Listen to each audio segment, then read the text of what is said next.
Hey guys, this is Al. I haven't updated this channel in a while. I just got busy with work, and I've been doing a little bit of traveling. And anyway, so give you a quick update on the XJS. That's really the big one. Hang on a minute, let me show you something. So this is the cap that failed.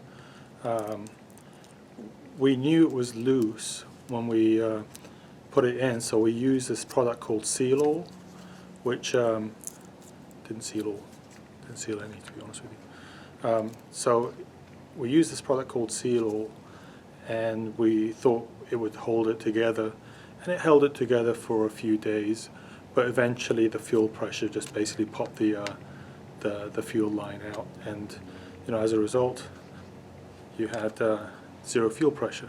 So I was very lucky. I got a replacement assembly, in-tank assembly, and a pump from a gentleman in, I think he was in Washington. He's on the Jaguar forum, and he was kind enough to let me know that he had a spare one. It was off a 6-cylinder car, so all I did is I just used the in-tank tank, the one that the fuel pump goes in, and then we just swap the fuel pumps over. But I'm going to keep this just in case. I'm going to maybe try to find a stronger glue just in case I need it. But that was your problem. So that was problem number one. And the second thing is that these deals, this little bracket, I think it sits like this. The pod sits inside this deal. This deal kind of mounts itself on the bottom of the tank, and it just holds everything together. It's made out of rubber. It's pretty stiff. This is one, I ended up buying 3 of these. I bought 2 of these from a local Jaguar specialist over here in Texas, and then I found another one. Well, actually, when the guy in Washington sent me the fuel pump and the tank and everything, he also sent me one of these, so I had another one. So I ended up with 3 of these. But just to give you an example, like, I guess bad fuel makes these swell. So you can kind of see that you can fit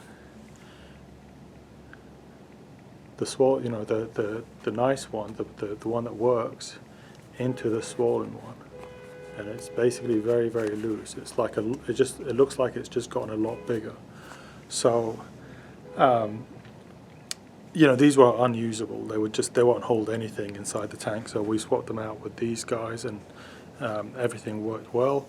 Let me switch. We were able to get back in the tank. It was actually a lot harder this time around, because you had to basically install the entire bracket, the fuel pump pod and the tank and everything, the fuel pump and everything else inside the fuel tank, and the space is a lot tighter. But I didn't end up doing it. I was just so tired of this car. I just kept on nagging at the kid until he basically agreed to come over and do it for me, and he was able to knock it out in like an hour and a half, 2 hours. So that made me happy. Just one less thing to deal with. The car does run pretty well.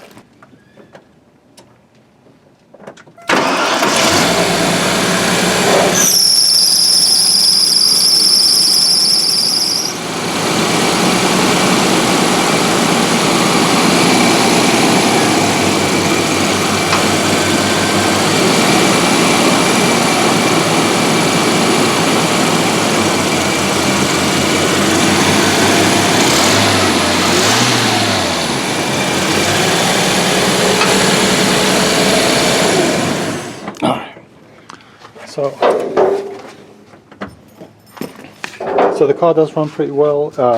You obviously heard the drive belt is squeaking. That's just something that I need to take care of, replace the drive belt. It runs pretty good. The brakes are horrible on this thing. They don't stop for anything. The actual engine overpowers the brakes, so it was real tricky to steer in this in this shop because there's a lot of dust on the ground, and it's just the concrete's pretty smooth, so it was kind of we need to get that addressed. So, but all in all, the car's running, which is great because now I can move it. I'm going to make an effort not to let the gas sit too long on this thing. Yeah, so that's pretty much it. So we've got lots of Jag activity. I've got my my 90 XJ12 over here as well. Yeah, I was driving this thing around, just exercising it one day about a month ago, and I was on one of those U-turn lanes. If you guys are not familiar with Texas, Texas has these U-turn lanes on service roads. So if you have a highway with a service road,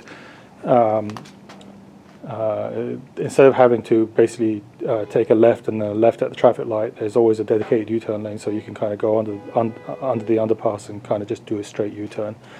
So I was on one of those U-turn lanes. I was doing a U-turn. I was obviously stopped, waiting for traffic to clear so I can merge in, and this guy just rear-ended me. And he nailed me pretty hard. I mean, it doesn't look like the damage is severe when you look at the car itself, but the actual impact was really, really hard. And I guess these cars are structurally they're reinforced in the back because the gas tanks are right there, basically behind the taillights. So. So this guy nailed me. I mean, he nailed me pretty hard. He was in a Ford F-150. He totally obliterated his car, his front bumper and everything else. The only thing that he managed to damage is this. He put a big gouge in the front bumper, but you can tell, like if you look really carefully, and this is you can tell that the alignment of the bumper's gone out, and worse still, the alignment of the trunk lid is out now as well. Now there's a gap over here, and this is raised a little bit, and obviously the gap is widened over here and kind of raised over there in the back, and over here it's more flush and tighter. So the obviously the frame's tweaked a little bit because there's no damage to the trunk. So if the trunk's now all bent out of shape, it's not the trunk lid that's bent out of shape, it's the actual frame. Similar to when you have foundation damage in a house, right? Your doors have trouble opening and closing. There's nothing wrong with the door itself. It's the frame that's kind of tweaked. Apart from that, really I've just been so busy working, haven't had a chance to take care of anything else. I'm just glad that car's now running. And the only other thing that I did is change the oil on my S55, which is why I came here today. But I thought I'd grab the camcorder and shoot a quick video, give you guys an update, make sure that so I'll let you know that I'm still around and there's still some stuff to do. I just haven't had a chance to do it. All right, guys, thanks very much, and stay tuned. I will be taking some time off during the next couple of months, and I will be able to put my time in and give you guys some more meaningful updates. Thank you very much. Take care. Bye.